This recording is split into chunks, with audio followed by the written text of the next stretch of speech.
ಅಭಿಯಾನ ಶುರು ಮಾಡಬೇಕು ಅಂತ ಅನ್ಸುತ್ತೆ. ಏನ್ ಹೇಳ್ತೀರಿ ಕಾಂತವ್ರು? ಮೇಡಮ್, ಆಲ್ರೆಡಿ ನಾವು ಈಗ 25ನೇ ತಾರೀಕು ಸುಮಾರು 40,000 ರಿಂದ 50,000 ಜನ ವಿದ್ಯಾರ್ಥಿಗಳು ಅಕ್ಷ ಸಂಘಟನೆಯಿಂದ ಧಾರವಾಡದಲ್ಲಿ ಸುಮಾರು ಮಧ್ಯಾಹ್ನ 11 ಗಂಟೆಯಿಂದ ಸಂಜೆ 5-6 ಗಂಟೆವರೆಗೂ ನಾವು ಆ ಒಂದು ಜೂಬ್ಲಿ ಸರ್ಕಲ್ನ ಬಂದ್ ಮಾಡಿದೀವಿ.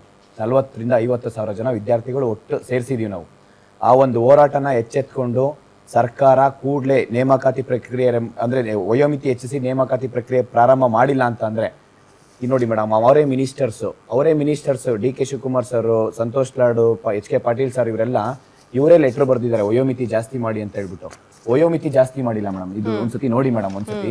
ಮತ್ತೆ ನಾನು ಸರ್ಕಾರಕ್ಕೆ ಏನ್ ಹೇಳ್ಬೇಕು ಅಂತಂದ್ರೆ ಮೇಡಮ್, ಇವರಿಗೆಲ್ಲ ಮೇಡಮ್ ಇದು ನೇಮಕಾತಿ ಇಲ್ಲ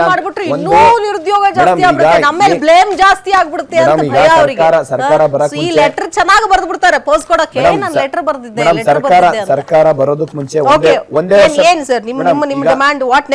ಸರ್ಕಾರ ಬರೋದಕ್ ಮುಂಚೆ ಒಂದೇ ವರ್ಷ ಅಂದ್ರೆ ಸರ್ಕಾರ ಪ್ರಣಾಳಿಕೆಯಲ್ಲಿ 1 ವರ್ಷದಲ್ಲಿ ಸರ್ಕಾರ ಬಂದಿದ್ ಕೂಡಲೇ 1 ವರ್ಷದಲ್ಲಿ 1 ಲಕ್ಷ ವೇಕೆನ್ಸಿನ ನಾವು ಫಿಲ್ ಮಾಡ್ತೀನಿ ಅಂತ ಹೇಳಿದ್ರು ಮೇಡಮ್. ಆದ್ರೆ ಇವತ್ತಿನ ತನಕ 5,000 ವೇಕೆನ್ಸಿ ಫಿಲ್ ಆಗಿಲ್ಲ ಮೇಡಮ್. ಇದು ನಾನು ಹೇಳ್ತೀನಿ, ನಾವು 1 ವಾರ ಗಡುವು ಕೊಟ್ಟಿದ್ವಿ ಮೇಡಮ್. 25ನೇ ತಾರೀಕು ನಾವೇನ್ ಹೋರಾಟ ಮಾಡಿದೀವಿ, 1 ವಾರ ಗಡುವು ಕೊಟ್ಟಿದ್ವಿ.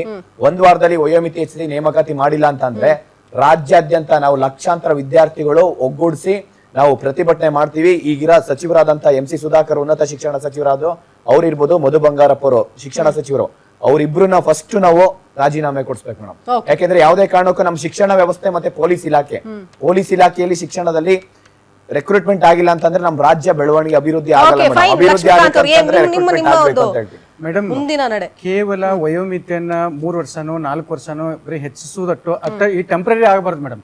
ಇದು ಫಿಕ್ಸ್ ಆಗಿ ವಯೋಮಿತಿ ಆಗಬೇಕು. ಬೇರೆ ರಾಜ್ಯಗಳನ್ನ ಕಂಪ್ಯಾರಿಸನ್ ಮಾಡ್ರೆ ನಮ್ ರಾಜ್ಯದಲ್ಲಿ ಬಹಳಷ್ಟು ವಯೋಮಿತಿ ಕಡಿಮೆ ಇದೆ.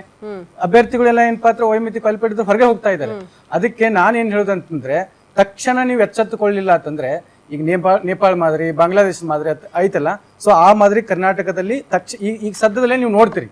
ಇದನ್ನ ರಾಜಕಾರಣಿಗಳು ಎಲ್ಲರೂ ಏನ್ ಪಾತ್ರ ಎಚ್ಚೆತ್ಕೊಳ್ಬೇಕು. ಮತ್ತೆ ಈಗ ಪರೀಕ್ಷಾ ಸುಧಾರಣೆಗಳು ಅಂತೇಳಿ ಕೋಡ್ ಆಫ್ ಕಂಡಕ್ಟ್, ಈಗೇನ್ ಪರೀಕ್ಷೆ ಈ ನೋಡಿ, ಇವರು ಈಗ ಚುನಾವಣೆ ಮಾಡ್ಬೇಕಾದ್ರೆ ಕೋಡ್ ಆಫ್ ಕಂಡಕ್ಟ್ ತರ್ತಾರೆ ಮೇಡಮ್. ಹಂಗೆ ಪರೀಕ್ಷಾ ಸುಧಾರಣೆಯಲ್ಲಿ ಕೋಡ್ ಆಫ್ ಕಂಡಕ್ಟ್ ತೊಗೊಂಬರ್ಲಿ. ಇಂತಿಷ್ಟು ಟೈಮ್ ನಾವು ಪರೀಕ್ಷೆ ಮಾಡ್ತೀವಿ, ಈ ಟೈಮ್ದಲ್ಲಿ ನಾವು ನೇಮಕಾತಿ ಆದೇಶ ಪತ್ರ ಕೊಡ್ತೀವಿ ಮೇಡಮ್. ಒಬ್ಬ ಅಭ್ಯರ್ಥಿ ಅಪಾಯಿಂಟ್ ಆಗೇನಂತಂದ್ರೆ ಅವನು 5 ರಿಂದ 6 ವರ್ಷ ನೇಮಕಾತಿ ಆದೇಶ ಪತ್ರಕ್ಕೆ ವೇಟ್ ಮಾಡ್ಬೇಕು. ಅಲ್ಲಿಯವರೆಗೆ ಅವನ ವಯಸ್ಸು ಏನಾಗಿರುತ್ತೆ, ಅವನ ಮದುವೆ ಟೈಮ್ ಏನಾಗಿರುತ್ತೆ, ಎಲ್ಲ ಮೀರಿ ಹೋಗುತ್ತೆ. ಇಂಥ ವ್ಯವಸ್ಥೆಗಳು ಇದಾವಲ್ಲ ಮೇಡಮ್ ಕರ್ನಾಟಕ ರಾಜ್ಯದಲ್ಲಿ.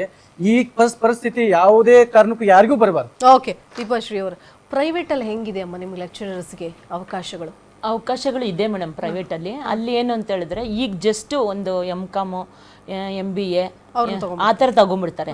ಯಾಕೆ 25 ಇಲ್ಲ 27 ಅಷ್ಟೇ ಮ್ಯಾಕ್ಸಿಮಮ್. ಆಮೇಲೆ ಯಾಕೆ ತಗೊಳಲ್ಲ ಅಂದ್ರೆ, ಅವ್ರಿಗೇನು ಅಂದ್ರೆ ಜಾಸ್ತಿ ಸಂಬಳ ಇವಾಗ ಫಾರ್ ಎಕ್ಸಾಂಪಲ್ ಯಾರೋ ಒಂದು MCOM MBA MPhil ಮುಗಿಸ್ಕೊಂಡು ಬಂದಿರೋರು ಮಿನಿಮಮ್ 60 ರಿಂದ 70 ಸಾವಿರ ರೂಪಾಯಿ ಕೇಳ್ತಾರೆ.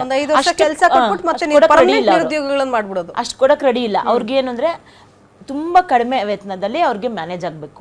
ಸೊ ಅದಕ್ಕೋಸ್ಕರ ಏನ್ ಮಾಡ್ತಾರೆ ಅವರು, ಈಗಿನ್ನೂ MCOM ಮುಗಿಸ್ಕೊಂಡ್ ಬಂದಿರೋ. ಆಮೇಲೆ ಇಲ್ಲೇನಾಗಿದೆ ಬೆಂಗಳೂರಲ್ಲಿ ಅಂದ್ರೆ ಹತ್ತತ್ರ 100 ರಿಂದ 150 ಕಾಲೇಜು ಪೋಸ್ಟ್ ಗ್ರಾಜುಯೇಷನ್ಗೆ ಪರ್ಮಿಷನ್ ಕೊಟ್ಬಿಟ್ಟಿದ್ದಾರೆ. ಹಂಗಾಗಿ ನೀವು ಯಾವ್ದೇ ಕಾಲೇಜ್ಗೆ ಹೋಗಿ PG ಇದೆ ಅಲ್ಲಿ. ಓಕೆ ಫೈನ್, ಎಲ್ಲ ಕಡೆ PG, ಎಲ್ಲ MCOM MBA ಓದ್ಬಿಟ್ಟು ಓದೋರು ಬೇಕು ಅಂತ ಹೇಳ್ತೀವಿ. ಓದ್ಬೇಕು ನಮಗೆ ವಿದ್ಯಾಭ್ಯಾಸ ಬೇಕು, ಜೀವನವನ್ನ ರೂಪಿಸ್ಕೊಳ್ಬೇಕು. ವಿದ್ಯಾಭ್ಯಾಸ ಮುಗಿಸ್ಕೊಂಡ ಮೇಲೆ ಏನ್ ಜೀವನ ರೂಪಿಸ್ಕೊಳ್ಳೋದಕ್ಕೆ ಆಗ್ತಾ ಇದೆ, ಪ್ರಯತ್ನಗಳನ್ನ ಮಾಡ್ತೀವಿ ಸರ್. ಮುಂದಿನ ಭಾಗದಲ್ಲಿ ಮತ್ತೆ ಅವಕಾಶ ಸಿಕ್ಕರೆ ಎಲ್ಲರಿಗೂ ಕೂಡ ಕರೆ ತಗೊಳ್ತೀವಿ, ವಿಚಾರವನ್ನು ಮುಟ್ಟಿಸುವಂತಹ ಪ್ರಯತ್ನ ಮಾಡ್ತೀವಿ. ಗ್ಯಾರಂಟಿ ನ್ಯೂಸ್ ನ ಈ ಒಂದು ಆಶ್ವಾಸನೆ ಎಲ್ಲ ವಿದ್ಯಾರ್ಥಿಗಳ ಪರವಾಗಿ ಕೂಡ, ಅಥವಾ ಎಲ್ಲ ನಿರುದ್ಯೋಗಿಗಳು ಇವತ್ತು ಯಾರು ಬೀದಿಗಿಳಿದು ಹೋರಾಟ ಮಾಡ್ತಿದ್ದಾರೆ ಅವ್ರ ಜೊತೆಗೆ ಗ್ಯಾರಂಟಿ ನ್ಯೂಸ್ ಇದ್ದೇ ಇರುತ್ತೆ. ಥ್ಯಾಂಕ್ ಯು ಸೋ ಮಚ್ ಮಾಡ್ತೀವಿ ಸರ್. ಎಸ್ ವೀಕ್ಷಕರೇ, ನಾನು ಈಗಾಗಲೇ ಒಂದು ಸಾರಿ ಹೇಳಿದೆ, ಏನು ಅಂತಂದ್ರೆ ಎಲ್ಲಾ ಮಂತ್ರಿಗಳು, ಎಲ್ಲಾ MLAಗಳು, ಎಲ್ಲಾ ಶಾಸಕರುಗಳು ಅಥವಾ ಎಲ್ಲಾ ಅಧಿಕಾರಿಗಳು ಯಾರ್ಯಾರಿದ್ದಾರೆ ಉನ್ನತ ಸ್ಥಾನದಲ್ಲಿದ್ದಾರೆ, A ಗ್ರೇಡ್ ಕೆಲಸಗಳನ್ನ ತಗೊಂಡೋರಿರ್ತಾರೆ. ಸೊ ಇವರೆಲ್ಲರೂ ಕೂಡ ಇವರ ಮಕ್ಕಳು ಎಲ್ಲಿದ್ದಾರೆ ಅಂತ ಕೇಳಿ ದೊಡ್ಡ ದೊಡ್ಡ ಹೋರಾಟಗಾರರಿಂದ ಹಿಡಿದು, ಅಂದ್ರೆ ಇಲ್ಲಿ ಬೀದಿಗಿಳಿದು ಹೋರಾಟ ಮಾಡೋರು ಸಣ್ಣ ಪುಟ್ಟವ್ರೆ, ಈ ಮಂತ್ರಿಗಳ ಮಕ್ಕಳು, MLAಗಳ ಮಕ್ಕಳು, ಶಾಸಕರುಗಳ ಮಕ್ಕಳು, ಅಧಿಕಾರಿಗಳ ಮಕ್ಕಳು, IPS IAS ಮಕ್ಕಳು, ದೊಡ್ಡ ದೊಡ್ಡ ಸ್ಥಾನದಲ್ಲಿರುವಂತಹವ್ರ ಮಕ್ಕಳು ಎಲ್ಲಿ ಓದ್ತಿರ್ತಾರೆ? ಇವ್ರು ಯಾರು ಕೂಡ ಸರ್ಕಾರಿ ಶಾಲೆಯಲ್ಲಿ, ಸರ್ಕಾರಿ ಕಾಲೇಜುಗಳಲ್ಲಿ ಓದ್ತಾ ಇರಲ್ಲ. ಬೇಕಾದ್ರೆ ಸರ್ವೆ ಮಾಡಿ, ಎಲ್ಲೋ ಒಬ್ರು ಇಬ್ರು ಇರ್ತಾರೆ, ಅದನ್ನ ಬಿಟ್ಬಿಡೋಣ. ಆದ್ರೆ ಅವರು ಹೋಗ್ತಾ ಇರುವಂತಹ ಶಾಲಾ ಕಾಲೇಜುಗಳಲ್ಲಿ ಎಲ್ಲಾ ಫೆಸಿಲಿಟೀಸ್ ಇರುತ್ತೆ. ಫಾರಿನ್ಗಳಲ್ಲಿ ಹೋಗಿ ಓದ್ತಾ ಇರ್ತಾರೆ, ಅಲ್ಲಿ ಶಿಕ್ಷಕರ ಕೊರತೆ ಅನ್ನುವಂತಹ ವಿಚಾರನೇ ಅವ್ರಿಗೆ ಗೊತ್ತಿರಲ್ಲ. ಯಾಕಂತಂದ್ರೆ ಒಂದೊಂದು ಸಬ್ಜೆಕ್ಟಿಗೆ